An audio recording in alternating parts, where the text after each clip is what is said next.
નમસ્કાર મિત્રો, તો અમે ફરી 3 ડેમોની માહિતી લઈને આવી ગયા છે. દાંતીવાડા ડેમ, સીપુ ડેમ અને મુક્તેશ્વર ડેમ.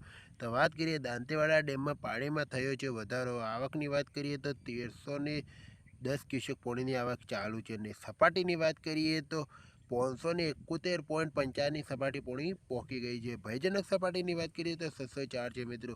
હવે વાત કરીએ સીપુ ડેમ. સીપુ ડેમમાં આવકની વાત કરીએ તો નીલ છે. સપાટીની વાત કરીએ તો 580.50 સપાટી પાણી પહોંચી ગઈ છે. ભયજનક સપાટીની વાત કરીએ તો 611 છે મિત્રો.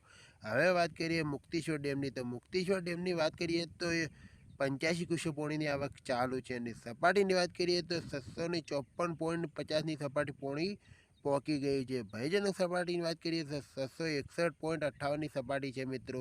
તો આ 3 ડેમોની માહિતી લાગી હોય સારી લાગી હોય તો ચેનલને સબસ્ક્રાઈબ કરી દેજો.